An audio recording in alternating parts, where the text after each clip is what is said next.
As the air turns crisp and the holidays draw near, comfort becomes the best gift of all. Quince delivers layers that last, sweaters, outerwear, and everyday essentials that feel luxurious, look timeless, and make holiday dressing and gifting effortless. Quince seriously has it all. $50 Mongolian cashmere sweaters made for everyday wear, denim that never goes out of style, silk tops and skirts that add polish, and down outerwear built to take on the season. Perfect for gifting or upgrading your own wardrobe. You know what is at the top of my list? Quince's Italian wool coats. And the Mongolian cashmere dress, I pair it with black riding boots. And the holiday gift this season? Gold everyday hoops for everybody in your life. By working directly with ethical, top-tier factories, Quince skips the middlemen and offers prices 50% less than similar brands. Step into the holiday season with layers made to feel good, look polished, and last from Quince. Perfect for gifting or keeping for yourself. Go to quince.com/KCasey for free shipping on your order and 365-day returns. Now available in Canada too. That's QUINCE.com/KateCasey to get free shipping and 365-day returns. Quince.com/KateCasey. Audible's romance collection has something to satisfy every side of you. When it comes to what kind of romance you're into, you don't have to choose just one. Fancy a dalliance with a duke, or maybe a steamy billionaire. You could find a book boyfriend in the city and another one tearing it up on the hockey field. And if nothing on this earth satisfies, you can always find love in another realm. Discover modern rom-coms from authors like Lily Chu and Ali Hazelwood, the latest romantasy series from Sarah J. Maas and Rebecca Yarros, plus Regency favorites like Bridgerton and Outlander. And of course, all the really steamy stuff. Your first great love story is free when you sign up for a free 30-day trial at audible.com/Wondery. That's audible.com/Wondery. The amazing Kate Casey. Welcome back for another episode of Reality Life with Kate Casey. Now, if you've been listening for a long time, you know that I've done so many episodes on NXIVM. Well, today's episode is about one of NXIVM's most known members, Allison Mack. It began with a promise, empowerment, confidence, success. NXIVM presented itself as a self-help organization for people who wanted to better their lives. But beneath the glossy veneer of personal growth seminars and leadership training was something far more sinister. At the center of it all was Keith Raniere, a man who called himself a visionary. His followers called him Vanguard, but in reality, he was a manipulator, running what would later be exposed as a dangerous cult. And one of his most loyal lieutenants was Allison Mack, the actress once celebrated for playing a hero's best friend on Smallville. Within NXIVM, Allison helped create a secret inner circle called DOS, short for a Latin phrase meaning master over slave women. Members were branded with Raniere's initials. They were required to hand over collateral, explicit photos, financial records, or damaging secrets that could be used to control them if they disobeyed. Under the guise of empowerment, women were manipulated into sexual servitude and silence. And Allison Mack wasn't just a participant. Prosecutors say she recruited women, enforced punishments, and helped maintain Keith Raniere's power. In 2018, NXIVM collapsed under the weight of federal investigations. Keith Raniere was convicted of sex trafficking, forced labor, and racketeering, and sentenced to 120 years in prison. Allison Mack pled guilty to racketeering and racketeering conspiracy.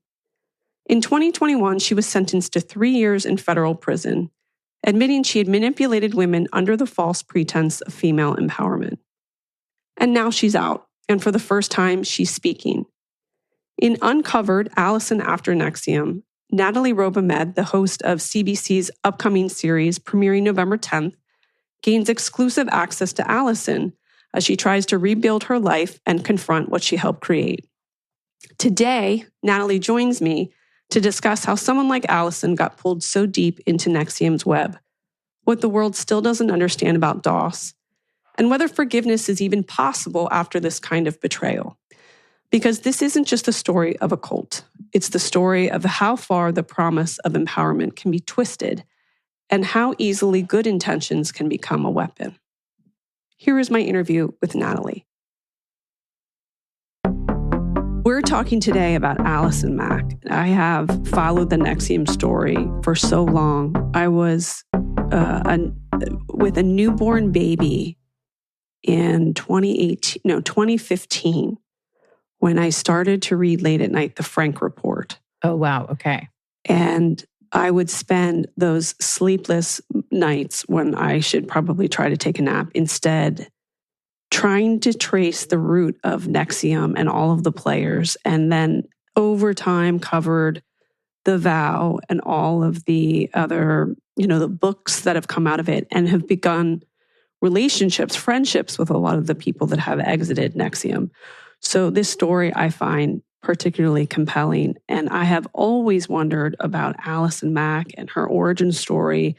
And now that she has come back into the world, so to speak, I've wondered often how she's doing. And we both live in Orange County, so I'm not above thinking that like maybe one day I'd walk past her at the dog park or something. So first, I would love for you to tell me how this project came to you. And then I think it would be helpful if we kind of walked back Allison's story. Yeah, absolutely. So, I feel the exact same way as you. I've been reading about the NXIVM story and following it for years. And there's always been one person at the center of it, or one person very close to the center of it, who's never spoken. And that is Allison. Before NXIVM, she was kind of best known as one of the stars of Smallville, where she kind of played Clark Kent's kind of friend. And she was this blonde-haired, sort of bubbly, really kind of perky personality. And it really was so confusing to me as to how somebody who was this kind of successful actress would wind up in NXIVM. So how the story came to me was probably about a year and a half ago at this point. My sort of writing partner and executive producer on this show, Vanessa Gregoriadis, who is a longtime reporter for Vanity Fair, New York Magazine, many other places. She actually wrote about NXIVM back in 2018 and remember. Yeah. I remember. We can get into that. Yes, she talked to Allison and she talked to Keith and Claire Bronfman, and she got a lot of access, more so than many people. So she kind of gave me a call and she said, Allison Mack is interested in telling her story. And I sort of said, and Vanessa was kind of saying, you should do a show about her. Like, do you want to host a show about her? And I was sort of like, no. Really? Why? Yes. Well, I was very hesitant. And I actually talk about this in the podcast. I was skeptical, like a lot of people. Like, I think I only knew the Allison that I had seen portrayed in the rest of the media and in all the other documentaries. And that Allison was the villain. I think I had the same impression of her as many people did, where I sort of felt like, kind of incorrectly, I felt that she was sort of third in command or something within NXIVM, which actually didn't really turn out to be accurate. But I really thought that she was sort of this awful person who had really done so many terrible things in terms of perhaps helping sex traffic girls to Keith, and just really being this really harsh master within DOS, which was the women's only kind of secret kind of society, sorority, whatever word you want to use for it. And Vanessa, who I trust very much and is incredibly smart, she basically said, just go meet her and tell me what you think. And so I went for dinner with Allison, and Stephen Belber, who's another director, playwright, who'd met Allison when she was still in NXIVM. And he kind of was the first person who thought, okay, she has a story to tell. We went for dinner together also with Allison's now husband, which we can talk about, in downtown LA. And, I was expecting a very kind of packaged actress. We both live in Southern California. There's a lot of actor types around, my husband's an actor. And so, I was kind of expecting a very polished Hollywood sort of person who maybe was going to come in and hit me with this PR package and really be angling to kind of clear her name to get back on screen. And that wasn't the person that I found. I actually found somebody who was deeply regretful and also very candid about working through the kind of brainwashing she'd experienced, and also grappling with the fact that she had been both a victim and a victimizer. And that was very interesting to me. And that's what ultimately made me decide to do the story. Well, by the way, first question I have is, you go to a restaurant, do people recognize her? Because let me tell you, if I was at the other end of the restaurant, my eyes would fall out of my head. Yeah, I picked somewhere where I knew we could be outside, and we ate early. Like it was like I think I made like a 5:30, some kind of early reservation. So I was like, it's not going to be that busy. We'll eat outside. It's a pretty sort of low key location. I don't think anybody. I do think one person recognized her when we were kind of coming out, but. Yeah, I was definitely sort of wondering if heads were going to be turning. Has she found that in the last few years that she does get recognized, and do people walk up to her and say something? Yeah. Her and I, we don't talk about this in the podcast, but her and I have kind of talked separately, and she does get recognized a little bit for Smallville, actually, mostly, she was saying. There's still a lot of fans out there who kind of see her and go, oh, were you that? And, were you that girl from Smallville? And, of course, there is the other side, which is people who recognize her from NXIVM. And I think her family's definitely had a tough time with all of that as well. But, it's part of the package. Okay, so let's kind of start with her origin story. So she's a child actor, really. I mean, she starts acting quite young, correct? And she's from a family with just one other sibling? Yeah, she had one. So Allison grew up, she was born in Germany. She grew up basically in Long Beach in Southern California. Her mom was a Montessori school teacher. Her dad was an opera singer who sang a lot with kind of the opera up here in LA. So he was this musician, this performer. And they moved back to Long Beach from Germany when Allison was 2 years old. And, she says that she had one older brother who was a year or so, not that much older than her. But she talks about how from a very young age, she was very comfortable kind of being the center of attention, and sort of, she was this big personality, and she would kind of be a sort of performer, which I think we all know little children who are like that sometimes. But the difference is when you're like that in Southern California, there are a lot of opportunities for you, if you want to go into doing it professionally. And so I think she, one of her first memories is being on set when she was 4 at this chocolate commercial, where she was kind of repeatedly having to sort of eat the chocolate and then spit it out at the end of the take and then reset and do it again and again. And I just found that so interesting, because I was like, as an adult, I'm thinking about that being like, whoa, like every kid wants to eat chocolate, and to have, or not every, but most, and to have the will to be able to spit it out is very interesting. But she was essentially professionalized from a very young age, and very quickly kind of started doing acting lessons and getting a manager and going on auditions and doing kind of commercials and little things and things like that. Do you think that in some ways that forced her to grow up quicker than she should have? Undoubtedly. I think we know a lot more now about child stars and the impact that it has on you to kind of work in this industry from such a young age, and so many of the dark sides of it. Like I think of Jeanette McCurdy's book and that documentary that came out not that long ago. I'm forgetting what it was called, but the one with all the like not Cartoon Network. The Nickelodeon. Nickelodeon. Exactly. So yeah, I think undoubtedly she grew up very quickly, and she talks about having, from a very early age, kind of earning the reputation of being a director's actor, which kind of means that she would sort of be the person who was willing to get the rest of the cast in line. Like she always wanted to do a very good job, and she always wanted to follow orders and be the best.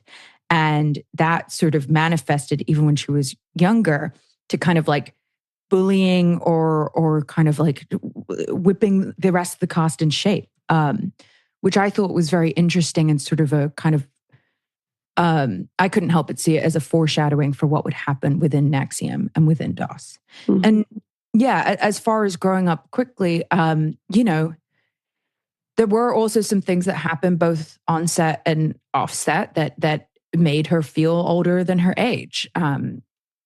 She talked about, she actually moved, she talked about an instance when she was 14, and I think her mom talked about this too. You know, a director was flirting with her and had her sit on his lap. And Allison was the one that was actually brought in the room by the producers and told, you know, if you're going to be on set, you need to either be, you know, actively shooting or in your trailer. And the blame was placed on her for having, quote unquote, flirted with this grown man when she was 14. Wow. You know, and at 16, she moved out. She moved away from home, and she lived in LA without her family. And she Who did she live with?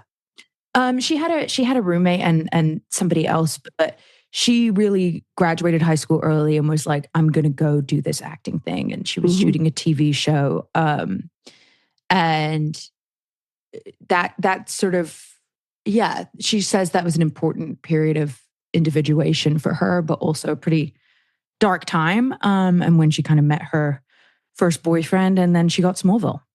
And there was always ups as well as downs, which I guess there is for everybody, but they were very extreme in Allison's case. So the series ran from 2001 to 2011. It earned her 2 Teen Choice Awards, multiple TV award nominations. And it was while Smallville was filming that she first attended a NXIVM meeting in 2007. How did that happen? Yeah, so one of the other people on Smallville was this actor, Kristen Kruk, who I don't know if you remember her or know her, but yeah, sort of, she's got this gorgeous brown hair and these kind of lovely light almond eyes and high cheekbones. Like she looks like a model. And so she was also on Smallville, and her and Allison were friends back in the day. You know, they were all kind of shooting this show together up in Vancouver and hanging out, and they're in their early 20s. And essentially there was this sort of like fun seeming set of workshops happening in Vancouver. This is around the mid 2000s at this point, that were all about sort of improving your life. And I think, this was the NXIVM Executive Success Program. And so in Allison's telling, Kristen actually went to a workshop and came back, a NXIVM workshop, and came back and said, you know what, this is so fantastic. Like, I loved it. Like, you should really do it. And Allison was like, okay, if you love it, I trust you. Like, if you like it, like, I'll give it a go. And so Allison went to her first workshop in 2006. And the reason she went, and this is something that she says that her and Kristen both bonded over, was that they both felt, you know, they're in their 20s and they're successful. And they kind of have everything, you know, they have money, they're traveling the world, they're living this fantastic life. And yet they both felt this sort of emptiness, you know, and this feeling of like, is this all there is? Like, is this it? And it was this sort of search for more, search for kind of inner meaning and happiness that led Allison to NXIVM. It makes me wonder about people that work in the entertainment industry, just in general. Kind of, there's this constant rejection, and that what manifests from that is this, like, I'm missing out on something, because you get rejected and then you have to pivot. And I wonder how that's compounded when you're a younger person and you have such success, because on paper, anyone else will go, wait, you were on Smallville when you were that young and you're traveling the world. But the nuances of the industry, it seems like it creates this situation where people never feel totally fulfilled, because even though you have success, you have someone around the corner telling you you're not the right fit for a role. Yeah, I think that's a really interesting point. And I think you're right that there is something about the nuances of the industry that, like, of the entertainment industry, that sort of set people up for things like this. I mean, on the one hand, it's the very simple dictum of like, money can't buy you happiness, right? Like, there is that sense.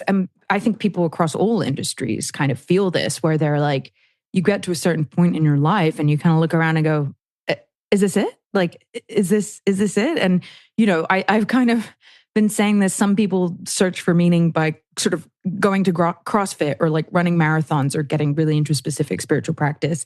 And some people kind of wind up at these sort of self-improvement courses that turn out to be cults. But for actors specifically, yeah, I think you're right. I think that there's something about embodying different people and eternally being rewarded for that. And also the constant rejection and comparison that has you wondering, like, am I enough? And like, am I good enough? It's almost like it's already setting a playground for like a mental gymnastics where you're constantly second guessing yourself. So it's the perfect place for a predator to swoop in. Absolutely. And, this was one of the things that was very interesting to me about Allison's story in particular that I didn't know was how Keith Raniere, the leader of NXIVM, used Allison's history as an actor essentially against her. He very, very early on zeroed in on he zeroed in on what he said were her fatal flaws. And he basically told her that she was a narcissist, that, she was so performative. And because she was so performative, she had a very hard time forming meaningful connections with people. And, that was kind of like a double whammy. You're self-consumed and you lack the ability to connect with people on a human level. I mean, that's pretty rough. That's a performer's greatest fear. Like you've been performing from when you're 8 years old. And I think we all know those, or, remember those people who were like the musical theater kids at high school. Like there is a little bit of that. And there is a little bit of that in Allison for sure. Yeah, but yes, are they performative? But in order to be a really great artist, you have to have humanity. So absolutely. This is like, it's one of those moments in life where you're like, if she only had an older sister friend like me, who would have gone, this is so stupid. Like, what is he talking about? But they're all kind of like searching for answers in their own respective industries. There were a lot of actors that participated, but there were also people in business. And somebody who is as cruel and evil as someone like Keith Raniere is paying special attention to finding someone's Achilles heel. Absolutely. Absolutely. That's what I have kind of come to believe about Keith. Like people look at Keith and they think he just seems like so, to use a colloquial term, like so mid, he's not very attractive. He's pretty short. He's got this long kind of stringy gray hair.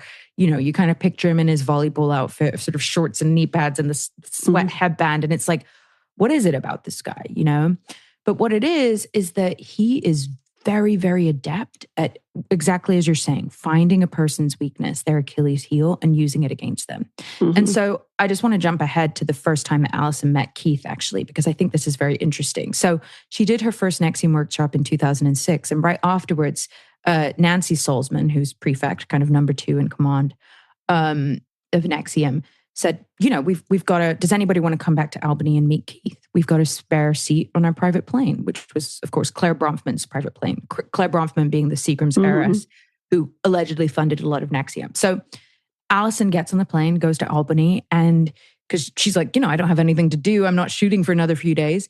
She goes to meet Keith. But almost immediately, she's sort of put on her back foot. So she gets there, she goes to Nancy's house, and she's kind of sort of left on her own and told, well, actually Keith's going to be playing volleyball, but it's going to be late. So you're going to have to wait. Like it's going to be late because, he doesn't keep normal hours like a normal guy. And, which is part of his whole mystique and his myth building was that he was, quote unquote, the smartest man in the world with the highest IQ. And also allegedly, I can't even say allegedly, this is all the myth that he built about himself, that he's this amazing concert pianist and he's also celibate. All of, which would obviously turn out not to be true. So Allison sort of is kept waiting, and then a car comes to pick her up or in the early hours of the morning, and she goes to the volleyball courts. And this is the scene that we see in The Vow, actually, the HBO documentary of Allison coming in. But it let me tell you how it happens.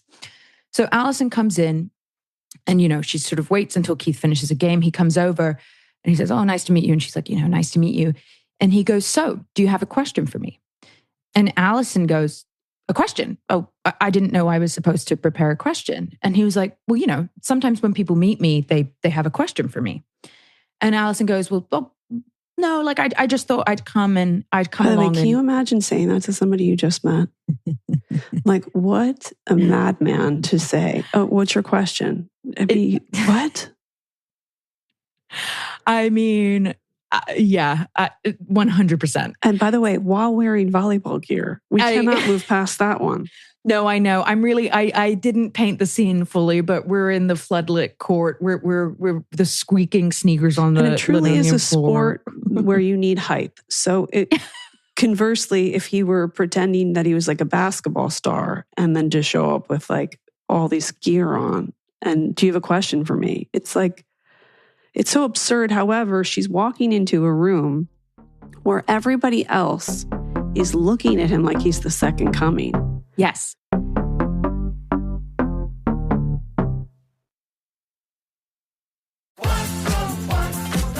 Wherever you go,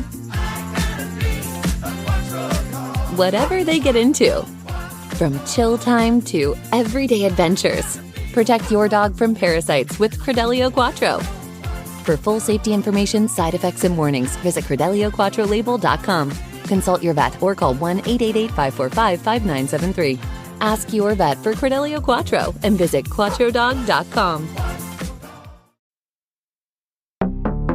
If you were to walk into any room and everyone's like, this person's a big deal, this person's a big deal, you start to think, I don't know, maybe they are a big deal. Yes. Thank you for saying that and for slowing that down and pointing that out, because that is such a big part of this, is how kind of and I've been thinking about this a lot, just sort of like how we as humans, we take cues from other people about how to act and what to do. And sometimes that can lead to really awful behavior on our part. So exactly. So Keith goes to her and goes, what's your question? And she goes, oh, I didn't have one. I just thought I'd sort of come along and cheer you on. And he goes, oh, is that how you do life?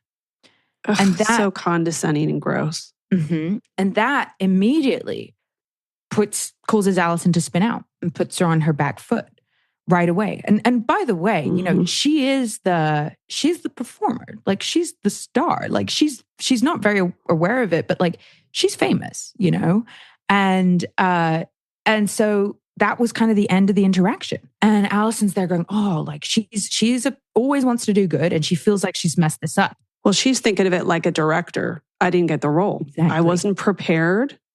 I looked like I wasn't prepared. I was irresponsible. I messed this up. And she gets back in the car and she talks to the person who's going to drive her back to Nancy's. And she goes, oh, I didn't know I was supposed to prepare a question. And the woman goes, well, Keith's the smartest man in the world. So some people have questions for him. And so Allison's like, oh God, like I didn't know that. And then she kind of says, you know what, actually, like I do have a question. Like turn the car around. Like, let's go back. She says, turn the car around. I'm paraphrasing a bit. I don't know if she actually said turn the car around, but she's like, you know what? No, like, she wants to go back. She wants to redo it. She wants to redo like an audition. Let me audition again. Exactly. Let's reset. So she goes back. And now Keith keeps her waiting for, I don't know how, she doesn't remember how long it was, but this is another power play. Let's be explicitly clear. Allison is the talent. Normally people wait for her, but now she's kept waiting. Yeah. And Keith comes to her. Then once his game is done, he comes along and sort of everybody gathers round. And this is when Mark Vicente has the camera. This is according to Keith's memory, Allison's memory. And this is the scene that we would actually see in the vow when Allison says something to Keith along the lines of, I'm forgetting it, but it's something like, what is the meaning of art? Or what is art? That sounds right. I think I remember that. Something like that. And we see this in the vow, really kind of played for comedy. Or it sort of seems like this absurd moment where this actress, Allison, seems so desperate to kind of try to be deep when she's talking to Keith. By the way, she's the one who has numerous awards has a job in a field that is near impossible to be successful in. And she is now asking him for the answers on how to be an artist when he's in, again, volleyball gear. Yeah. But again, it's everybody is gathered round, sitting at his feet as if to hear from, Buddha himself. And Keith kind of takes her on this meandering exploration of like philosophy of art 101 of like, it means this or whatever. And it basically Word says something. salad. Yeah, exactly. Basically says something to the effect of like, it's about what's inside you. And Allison starts crying. Like she finds that really profound. And actually it's funny as we're talking now, I'm thinking for the first time, were those tears because it was what was expected in that scenario? You know what I mean? I would presume too, it's late at night. She's out of sorts. She probably, in reflection, had other things going on. Maybe she was nervous about a job or feeling insecure in her career. Maybe there were relationships like she just felt emotionally unsettled. Mm-hmm. And so it was like all those things at one point. You know how sometimes you cry about something and it's not really about the thing that you think? 100%. And that may have been like, it's just like the moment where she broke down had to be in front of somebody who could see her weakness and use it against her. Yeah. Yeah. And so, that was kind of that. And it was so interesting to me to talk to her about this because I didn't actually know that this was her first time meeting Keith. And when we see it in the vow, I didn't recall it being kind of presented as her first time, but that was her first meeting with Keith. And I really think it sets the tone for their whole relationship where right from the very get-go, like the power dynamic is so skewed in that like in reality, as you're saying rightly, Allison is actually the powerful one, the successful one who's succeeded in this difficult industry. She has what he actually wants because he wants to be recognized throughout the country or, internationally. She has, and I'm sure that there is a part of it where we all know that he can't stand women. He does not like women. And here's a woman standing before him who is younger and she has exactly what he wants, which is attention and recognition. Yeah, I think that's spot on. And so at the same time, he's going to break her down and tell her everything is wrong with her to control her, and then also put her to work to kind of grow his company and use her name, charisma, and fame to bring more people in. One other thing that really struck me, maybe it's because I'm, of the generation where we had moms that always told us like we needed to lose weight, is that a lot of the women of NXIVM were told by him to control their diets to the point where a lot of them developed eating disorders. It was essentially like living off of like zucchini and squash. Mm-hmm. That is another part of being an actress where you could have someone tell you you have the perfect look, and then the next day someone tells you you need to drop an absurd amount of weight, totally change your look. And a lot of the women that were participating in that period of time were in the creative field. Mm-hmm. And that's another way that he would exercise his power. 100%. 100%. And so, yeah, you bring up kind of the food and eating, which was absolutely a means of control within NXIVM. But it was something I was very interested in as well because, it seemed... I was wondering whether it was a chicken and egg to a certain extent, like whether because within NXIVM, being thin was very rewarded. Keith really believed that if you were slim, like it helped you kind of achieve enlightenment or you'd be whatever, something like that. But it was very, very socially rewarded. And all these women were kind of sort of sharing kind of dieting tips. And Allison, as we talk about in the podcast, she was on a 500 calorie a day diet for 3 years. That is absolutely insane. That's an absolute starvation diet. And also it's maddening because every woman has a different body. So even if you were like, listen, I do this, it doesn't mean it works for someone else. And I can see how a man would swoop in and witness this and say, oh, I can, it is, thinking this is another way to control them because I put them in a position of insecurity. 100%. And, like he gave Allison a goal weight. I think it was between 105 and 107 pounds. Which is so specific and diabolical. Yeah, because also like your weight fluctuates typically like with your cycle. Mm-hmm.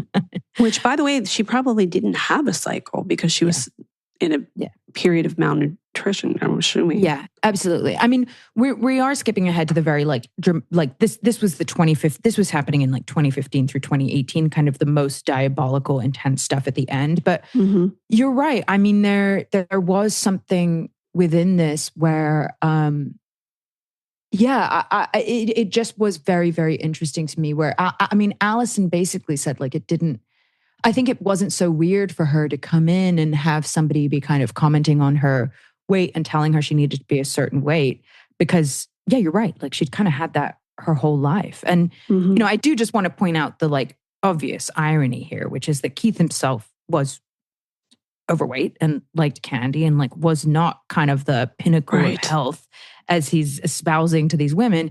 And also like, honestly, it was a sexual preference for him, I think. Like this was just it was a form of control. Yeah. But also part of me is like, I think this was just like his disgusting perversion and the way he liked women to be. And that's what he wanted. How does she start to become powerful within the organization? Because from the outside perspective, from hearing all of these different accounts, it seems as if she does become somebody who is looked at as having power, specifically in DOS. So how does she begin to grow that? Yeah. So Allison is a very forceful, charismatic, and energetic person. She's still like that to this day, even after 3 years in prison and 3.5 years on house arrest. That is just who she is. So I think in whatever she does, she wants to kind of succeed and be the best. And so, I see her within NXIVM really growing after Smallville ended in 2011. That's when she moved to Albany. It was suggested to her that she moved to Albany, which was kind of the nexus of NXIVM and where Keith lived and sort of all the higher-ups lived. And it was presented that she ought to move there to kind of really work on herself and get rid of all this narcissism and all the other things that were wrong with her. At the same time, Keith was proposing a new curriculum, which is what they kind of called these different courses, that was going to be called The Source. And it was an acting focused program, which at different times kind of various women were vying for the chance to lead. I think at one point Bonnie was involved in it. I think maybe also Sarah Edmondson at one point. I don't quite recall.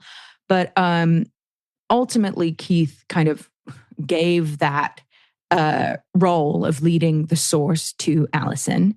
And that was sort of when she kind of became more powerful within the organization, but also when she started spending more time with Keith, because becoming powerful in the organization and being close to Keith are sort of one and the same to a certain extent. So she starts spending a lot more time with Keith one-on-one, ostensibly talking about The Source. But also, it really takes a turn in 2015 when, and this is around the formation of DOS, which really coincides with when Keith became sexually intimate with Allison for the first time. Oh, yeah, because it wasn't immediate, right? Absolutely not. No, it was about 9 years in. And that probably is confusing too, because he's sleeping with all these women, but that I'm assuming it was a deliberate move on his part too. She didn't know that he was sleeping with all of those women. Like, again, so much was kind of hidden and so much information was siloed that it's really confusing as to what they knew when. I mean, Allison, I think, recalls that Keith had sort of propositioned her pretty early on, and I think she'd kind of turned him down and laughed it off or something like that. But what happened was she was on a weekend trip to kind of see a play with Danny, another woman who was in NXIVM. And Danny kind of said to her, how are you doing? Like, is there anything you want to work on? And Allison kind of said, I feel as though I have some blocks around my sexuality and around being sexually intimate. And I feel that there are some things that happened to me when I was younger in a sexual arena that like weren't okay. Now, just for reference, until this point, so 9 years she's in this organization, does she date anyone else? Or is she asked to be completely, not non-sexual, to focus on her spiritual improvement? I think I think she had been dating other people, but I think they'd sort of, especially when she very, very began, because frankly, she didn't have time, like her whole life was NXIVM, I know, but you don't want to go on a date and make out with someone at all? I think she did. She's not thinking about fertility and wanting to have a family or any of that? Well, I do think this is a core part of it, and that I think is quite real, is that, Allison talks about this in the podcast, but essentially she had some unresolved issues around sexuality that were to do with some things that she experienced when she was younger, that she doesn't go into detail on in the podcast. And I think it's something she's still working through and figuring out. I see. But essentially what happened was she says this to Danny, and Danny says, well, have you talked to Keith about it? And Allison is like, no, why would I? Like, he's my business partner. We're doing the source together. He's my business partner. Like, why would I? And Danny says, well, because hasn't he helped you with everything else? Like, he can help you with this. So that plants a seed, and Allison goes back to Albany, and she goes and she talks to Keith, and she kind of says, I've been having these issues around, I feel like something happened when I was younger. Some stuff happened when I was younger that wasn't okay. I feel like I can't be sexually intimate or as close to people as I would like to be. And Keith kind of says, well, I can help you with this, but it's a sort of physical, experiential problem, and therefore it needs like a physical solution, which sounds so weird, right? So to you weird. And I. Yes. But this was kind of a core thing in NXIVM. Like, this was part of their teachings. It was like, okay, you can know something theoretically, but you don't actually know it until you do it. Like, you can read a book about skiing, but you won't know how to ski until you actually are on the slope. And so pretty soon after this conversation, Keith came round to Allison's house and sort of repeated the same thing. This is a physical problem, so it sort of needs a physical solution. And he also, I should say, like, framed all of this to her as spiritual work. This wasn't something he derived pleasure from. And again, like, he was like, I'm the safest man that you can do this with, like, I don't have any desires, kind of thing. Like, this isn't pleasurable for me. And that began, that began the sexual part of their relationship. It's really hard to talk about because it's hard to know what words to use, right? Like, in hindsight, and with the power of hindsight, like, it's really hard to talk about this like a consenting relationship. I mean, at the time, Allison thought it was consenting, but as it's happening, Keith's telling her, oh, this is my energy moving through you, really insidious, sick things. And he would debrief with her later, being like, when you felt that in your body, that was me doing that, which is I know, it's so sick. It's linking certain ideas in her brain. And the subtext is like, no man can ever do that for you. And for about a year, essentially from about 2015 through 2016, Keith was having sex with Allison every day. Every day. Wow. And so she goes from a complete sexual depletion to wanting to work through trauma into a situation where she's required to have sex with him every single day. Yeah. And it's really like, it could be, she kind of said, it could be on a walk. It could be you're in the middle of a workshop and Keith comes calling. And she has to leave and go out in somewhere with him. Mm-hmm. And again, like, this is like control beyond measure. 100%. 100%. Yeah. And this was the part of the story that I did not know, frankly. Like, I have to say this is important for us to know these pieces, because you look at a picture of somebody and you can only imagine what's going on. But until they really tell their story, you have no idea. Yeah. And I think for me, the most disturbing thing was that Keith kind of took Allison's sexual trauma history and spun that against her as a tool of control. And again, like this was all presented as like, this is work. This is spiritual work. It's tantric. We're doing tantric energy work. And again, like I'm not getting any pleasure from this, blah, blah, blah, blah, blah. This is helping you grow. And again, the other very important part of NXIVM is that if you're the backdrop, the sort of intellectual backdrop is like, if you're feeling uncomfortable about something, that's because you need to work on it.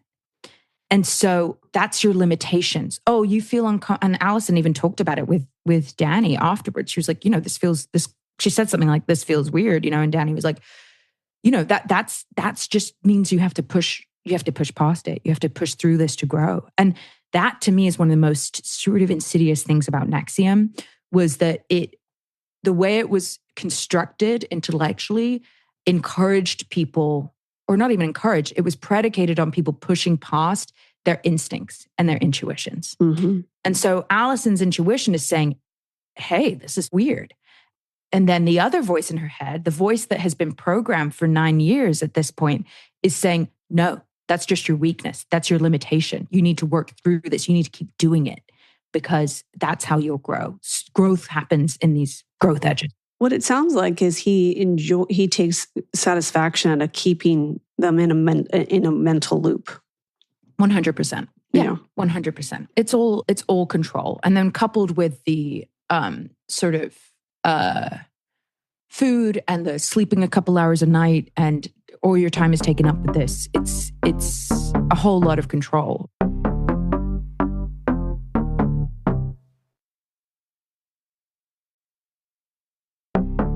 I guess I say all this to say this is the backdrop within which Allison became powerful and successful within NXIVM, right? So she was doing all of this, but a key part of it was presented to her as, and I should actually talk about DOS really quickly. Yeah. Very soon after she became sexually intimate with Keith for the first time, he sort of said to her, I'm working on a new curriculum. It's really intense. It's only for a select few people, and it's a lifelong commitment. Like, this is a big deal. And, have you noticed anything different about women in NXIVM? And Allison had noticed that Danny was wearing this weird kind of like bondage-esque collar. And Nikki, being Nikki Klein, another Canadian actress, had lost a ton of weight. And so she said that to Keith, and Keith said, well, yeah, they're all doing this new curriculum. The new curriculum was DOS. And what that was it was a master-slave dynamic in which Keith was their master. And these first 7 women, which would later become 8, Lauren Salzman would be added as one of the first 8 women, they were going to be completely subservient to Keith. And the idea was, it was all framed in a religious context of like, in order to achieve full ascension, you need to give yourself up to this thing, give yourself up to God, which in this case, God was Keith, who was the master. They also had to give up a piece of collateral, which I think your listeners might know what that was. But whether that's nude pictures or the deed to their house, like something that would quote unquote collateralize their word. So they would make this commitment and then they wouldn't go back on it. Because again, this is another key part of NXIVM, that NXIVM curriculum that was very gendered curriculum was that women are flaky. Women just like don't keep their commitments, which again, like really, it really doesn't sound like women that I know. Yeah, a woman who like goes forth through pregnancy and labor and raises children. Okay. She's so flaky. And by the way, this is another part of the food thing, was that women are so self-indulgent. They're always just indulging themselves. And if they could curb their little appetites, they would become better people. Which, by the way, isn't dissimilar to what the language in incel culture. It's like similar nonsense. That's interesting. Yeah, I mean that's a really good point. I hadn't thought about that overlap, but of course, I see all of this as backdrop for leading to Keith's own sexual perversions. So So this leads to the formation of DOS. Allison joins DOS, which at this point is just 8 women who are slaves reporting up to the master, being Keith. They start having these meetings to kind of figure out what DOS is going to be, at Keith's behest, I should say. At the beginning of every meeting, they have to get nude and take a nude photograph and send it to Keith. The idea being, again, this is part of the, if you're uncomfortable, you're growing. So what's the most uncomfortable thing you can do? You take a nude picture together, send that to Keith. And then from there, a little while later, it is presented to them that, okay, these first 8 slaves, in order to really understand this master-slave dynamic, you now need to see the other side of it. You now need to become masters and have your own slaves. And so you need to go out and basically recruit. And so Allison went, and the first woman that she approached was India Oxenberg, who's Catherine Oxenberg's daughter, Catherine Oxenberg being the Dynasty actress who would later become a very vocal critic of NXIVM and one of the people who was key in getting the FBI involved. And this is where Allison's very forceful, competitive, wanting to be the best nature came into play, where she starts recruiting these women and their success is tied to her success. You know, it's like, if you can get these attractive, beautiful young women into DOS and have them doing your bidding, you know, that means that you're growing. But also Allison acknowledges like a little bit of her kind of got off on this and got off on the power of it. And here's where the criminal part comes in of Allison's case. And this is what was called the assignment. So this is really quite disturbing to talk about. But essentially, Keith kind of said to Allison, there's something very important for both your growth and your quote unquote slaves' growth. Side note, it is so weird and disturbing to be using the master slave language, given the like historic context of that. I just want to acknowledge that, but I'm saying it because it's what they said. And so Keith said, you know, this is a very important exercise. It'll help you get over your jealousy and insecurity and sexual insecurity, because I'll be working with these younger, attractive women. And you know, you want them to grow sexually and in their confidence in the way that you have. So you're going to give them the assignment. And the assignment was to go and to seduce Keith to the extent that Keith, well, this is in Allison's telling, to go and seduce Keith so that he would take a nude picture of the woman's genitals. And that was, my dog's barking. Can you hear that? No. And so that was the assignment. Obviously, this is where this is kind of, I see this as what would lead to Allison getting in trouble for kind of sex trafficking charges, essentially.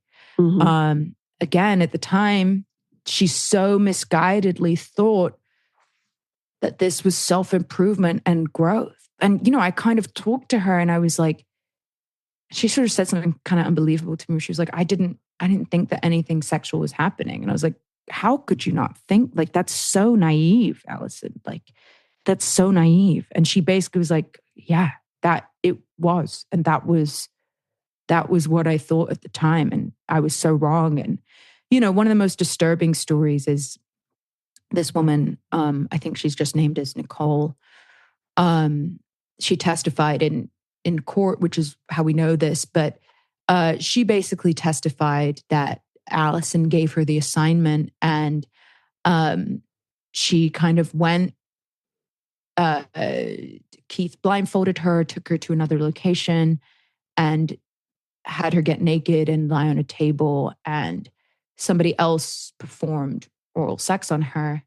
And she kind of came back to Allison and said what happened.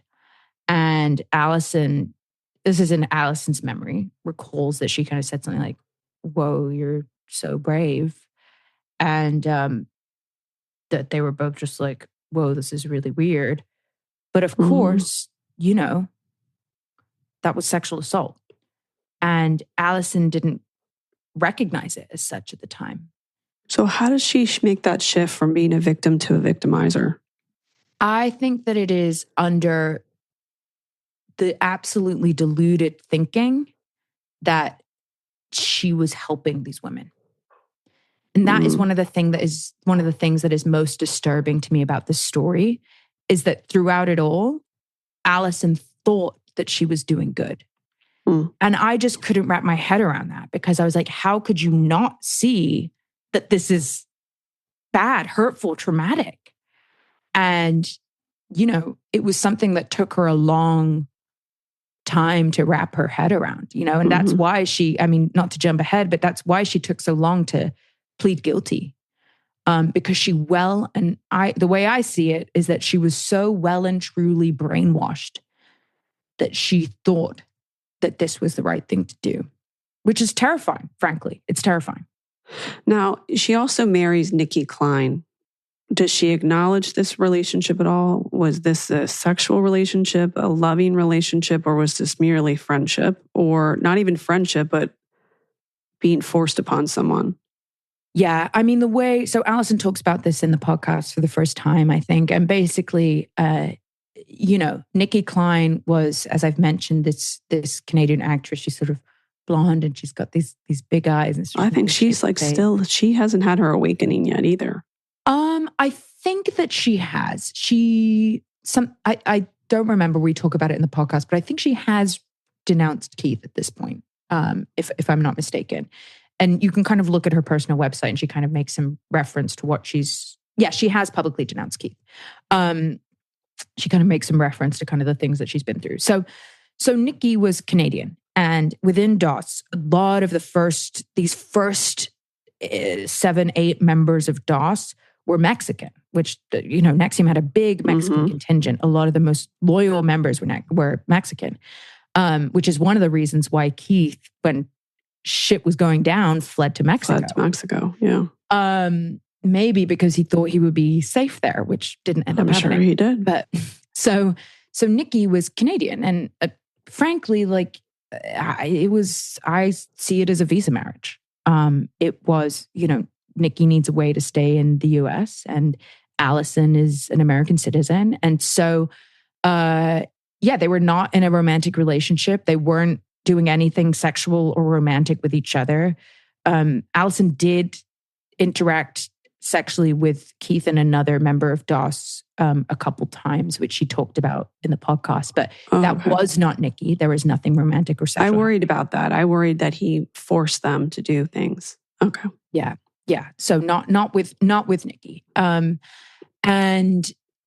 basically she went to courthouse with Nikki and Nikki's mom here in LA. I think it was downtown LA or something. And got married and came back, and Allison told her mom after the fact. And I talked to Allison's mom about this because I was like, what did you think? And she was like, what is going on? I was so hurt that she didn't tell me. She got, whether it was Allison's idea, or whether it was Keith's idea that he suggested into Allison's brain, I'm not quite sure. And at this point, things get really foggy as to where what is actually an original idea or what really comes from Keith at this point is hard to say, honestly. Well, in talking to her, in some ways that feels long ago. In other ways, with trauma victims, you need a lot of time to unravel things. Over the period of time that you worked on this project, is it like a consistent thing with her where she's constantly having these epiphanies? No, I will say that she has, I think Allison has done a lot of therapy since she was convicted, or since she was arrested and then on house arrest and then convicted and went to prison. It has been a long and slow process. And so, that was one of my concerns in first meeting her, was like, where are you at? Are you actually in a place to tell this story and kind of go back through this? I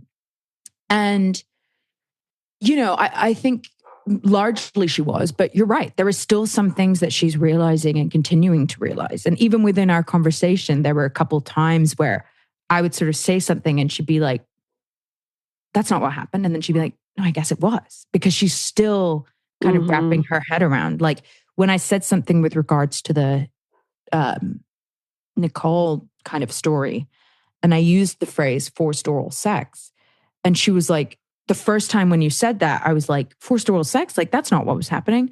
And then she's like, no, it was. And it's because she's still wrapping her head around what's real and what was Keith's version of reality. Right. And we should talk about, like, this is another, I really experienced this with Lauren Salzman too, who was another person who I spoke to for the first time for this podcast. That's Nancy Salzman's daughter. Lauren was in NXIVM for like 20 something years. And you know, really trying to pull apart your thoughts from Keith's is, I mean, Allison calls it like trying to pull apart string cheese, you know? It's a confusing process. So during the period of time that she's on house arrest, then she goes to prison. What was that experience for her to be in prison? And then when she gets out, does she feel awkward in social settings? How do you explain?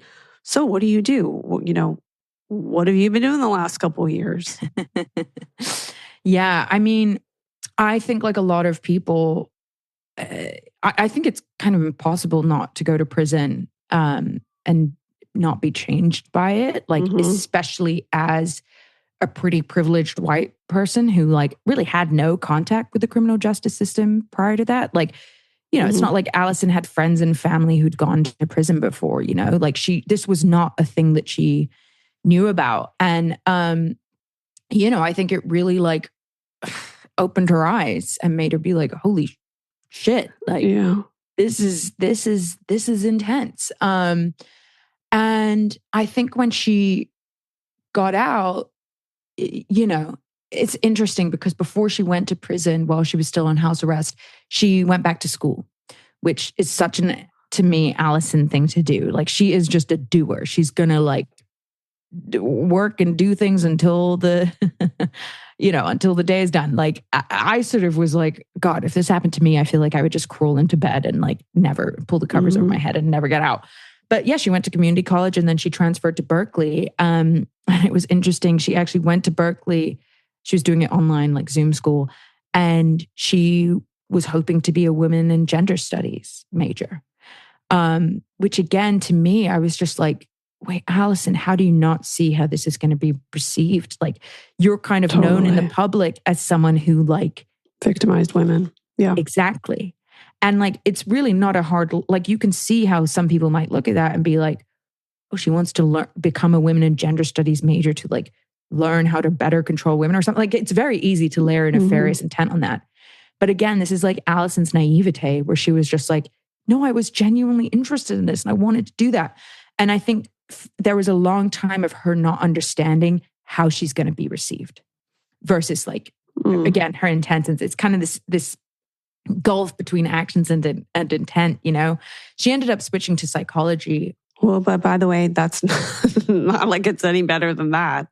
Well, I hear that. And that was kind of like one of the things I was thinking about too. But I think when you have been through this level of mind control and have done things, really such awful things to other people, I understand wanting to look inwards and understand why you did that or how you could have done that or how your brain could have been controlled to and used against you to the extent that you did criminal, traumatic. Yeah, I get that. I just hope that this doesn't end with her wanting to be like a life coach. You know, she talks, I think I said something similar to her in conversation and because it made me nervous, if I was really honest, like you, like the reaction they were having, like it made me be like, but you know, she basically is like, I'm really aware, like I want to be, she wants to be very, very careful. And, you know, she actually said something interesting to me that didn't make it into the podcast, but like when she was in prison, she was like working out all the time. Like there's nothing to do in prison, you know? And some of the other women were kind of like, oh, can you train us? Because, you know, Allison has had a lifetime of like Pilates and whatever type classes. And she was like, no, you know what? Like, I'm not comfortable telling anybody what to do anymore, like with their bodies. And I was I like, could see that. Yeah. I think that's a good thing. And so, yes, she's very cognizant, I will say, of like I don't think she's not going down the life coaching path. How old is she at this point? She is 43. Okay, so she's 43, and then we saw that she met someone at a dog park and they got married. Does he have children from previous experience or life experience? Yeah, he's slightly older than Allison. Okay. So you're correct. Allison met a man named Frank Mink, which I think it was TMZ reported on their wedding and called him just like a man named Frank. So yes, we were revealing his full name. It's Frank Mink. He has a very interesting story. You know, he himself is a former, he's a convicted felon and a former addict in recovery.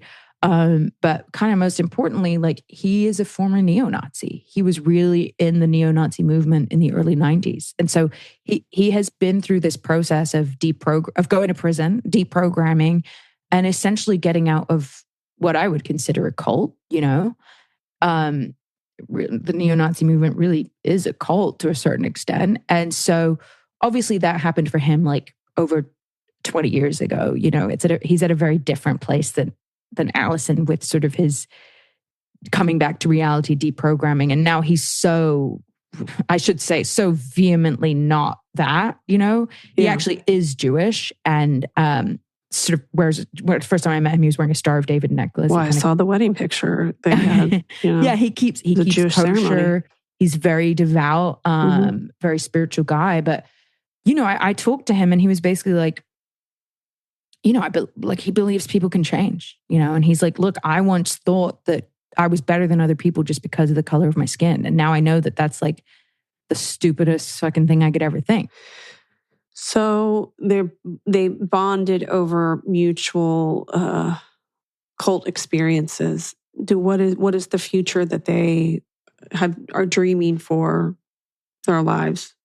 You know, I think that they are both really kind of, at least, I don't know. I mean, I think like Frank is very focused on service and on living a life of service where he's sort of like working with people, with homeless people, trying to connect them to resources and get them out of active addiction and do that kind of stuff. And just trying to help. And I think for Allison, I think she's in a place of trying to understand her actions and also like make up for them to a certain extent, you know, like, which is very, very difficult. I think she has a quote about this in the podcast where she sort of says like, you know, I broke the glass and it was the best glass that I had. But like, what do you do? Like, you can't put the glass back together, but you also just can't stare at the broken glass forever.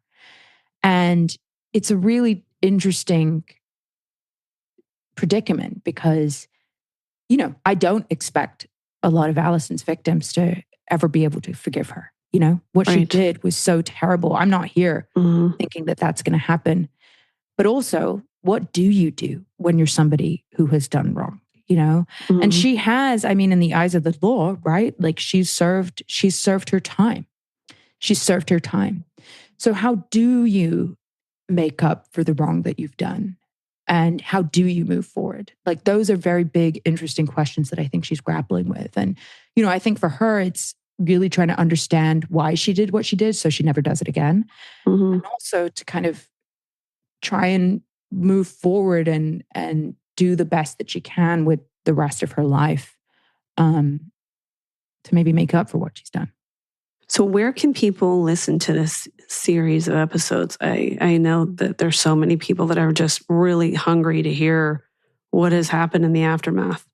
Yeah, absolutely. So the podcast is called Uncover, Allison After NXIVM. You can get it wherever you get your podcasts. If you just look up Uncover, Allison After NXIVM, it's right there. It's from the CBC. And it's available November 10th, wherever you get your podcasts. I have to say, I love the work of the CBC. Thank you. Yeah, they're great. They're really great. They've been really fantastic great partners on this. And where can people follow you? You can follow me on Instagram. That's probably the only place I'm really active, at Nat Robe.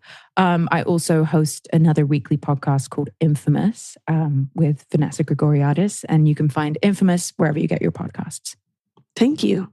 Thank you so much. The amazing Kate Casey. I want to thank my great guest, Nathalie, and remind you to make sure that you click subscribe. Please make sure you do so and leave a 5-star review. Join the Facebook group, Reality Life with Kate Casey, to talk about this episode and others. You can get my What to Watch episode every Monday and my What to Watch list every Monday by going to katecasey.substack.com. I have bonus episodes on Apple Podcast and Patreon at patreon.com/KCasey. And then, of course, you can follow me on social media. I'm on Instagram at KCaseyCA, TikTok, it's KCasey, and Twitter, Threads, and Blue Sky at KCasey. Check back tomorrow for an all-new episode with Krista Rosa reviewing Selling Sunset.